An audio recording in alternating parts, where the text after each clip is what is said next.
I was really gonna opt for just an informal ceremony, but once I saw the flag ceremony once, I said I want one of those flags. Very moving.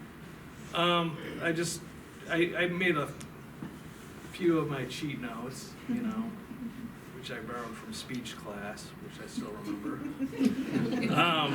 But I wanted to say departing is bittersweet. Kind of didn't want to retire, but I'm starting to have trouble with that physical fitness test, especially when I get to the run. Some of you don't know this, 21 years ago I got in a skiing accident and I have a steel plate in my right hip, so one of the things the surgeon said was you'll get arthritis probably early on in life, and I'm starting to feel that when I run, so. But I needed a medical waiver to get in 2002 because it happened in '96. I was out of the Marine Corps, so I guess I thought I was Evel Knievel at the time, so. But probably wondering what motivated me to go back in after leaving the Marine Corps in 1993. There's a sense of patriotism that I felt following September 11th, 2001. I missed the sense of duty and camaraderie. We recently had a police officer shot, and he was laid out in St. Clair Shores, where I reside now, and I went to the funeral home because you feel that sense of connection through the uniform, so paid my respects there. But I'm also thankful for the leadership. I still call Lieutenant Colonel O, because Oleg, it's too hard to pronounce. I second that. But I also want to thank the great mentors that I've had. Sergeant Reel, he put this together, which is pretty awesome. Sergeant Ryan, Sergeant Holbrook, and Sergeant Pace. I want to talk a little bit about family. You see my direct family here in the front row, but I consider most of you extended family. You don't really feel that until you're up here. But I'm gonna miss all the people, but not the 4 to 5 hour drive from Michigan every month. I also like to think of it as the Great Selfridge Revolution. Because when I left Selfridge, I brought with me Sergeant Tevis Williams and Mike Shepard, who are sitting back there. And I would like to think of myself as the ringleader of that revolution. So I have some advice to those at the start of their military career, because I went in '86. A lot of you weren't even born. Dream big, because even if you don't attain it, progress is still made. For example, I give an example here. I wanted to earn an officer commission, but despite not earning it, I still made it to tech sergeant. So a little progress is better than none at all. And I also want to keep this fun and lighthearted. So think of the song High Hopes, Frank Sinatra. Just what makes that little old ant think he'll move that rubber tree plant?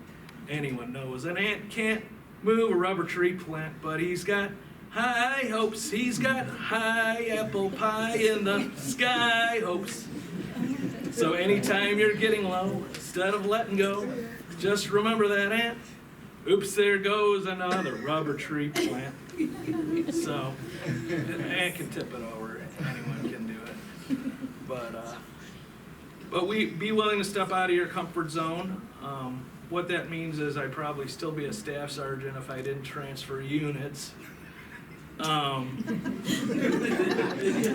And my old unit was only 17 miles to the front gate from where I live. And instead I opted to drive the 242 miles to Dayton and everything. But the payoff is I've gone on some fun trips, I met some amazing people, and I got promoted to tax sergeant. And third, I want to say avoid negative people because that can be a real dampener. Surround yourself with positive people. Find a mentor.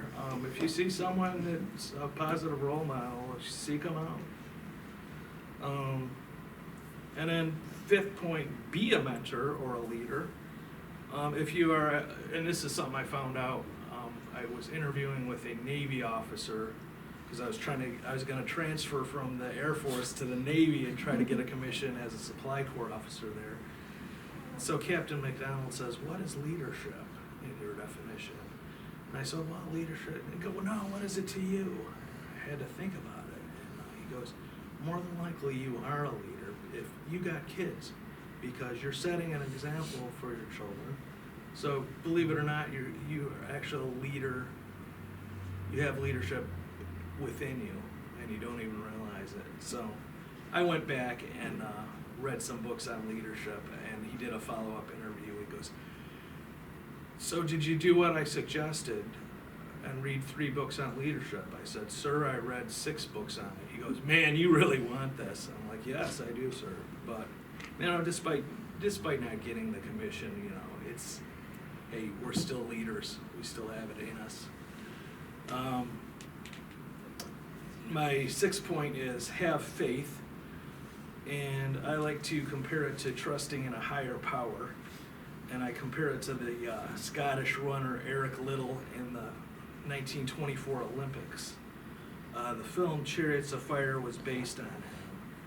And this is a quote from the movie, and I had it laminated, and it sits in my cubicle at my civilian job, but I decided to bring it in and show you all. And it goes something like this. Should I do a Scottish accent like Eric Liddell? "You came to see a race today, to see someone win. It happened to be me. But I want you to do more than just watch a race. I want you to take part in it. I want to compare faith to running in a race. It's hard. It requires concentration of will, energy of soul. You experience elation when the winner breaks the tape, especially if you've got a bet on it. But how long does that last? You go home, maybe your dinner's burnt, maybe you haven't got a job. So who am I to say, believe, have faith in the face of life's realities? I would like to give you something more permanent, but I can only point the way. I have no formula for winning the race. Everyone runs in her own way or his own way. And where does that power come from to see the race to its end? From within. Jesus said, "Behold, the kingdom of God is within you. If with all your hearts you truly seek me, you shall ever surely find me." If you commit yourself to the love of Christ, that is how you run a straight race. So, didn't want to get choked up, but I'm a little bit choked up. Be grateful. So, this is my point 7. So, your troubles will go from mountains to anthills if you're grateful for everything in your life. You might complain and think,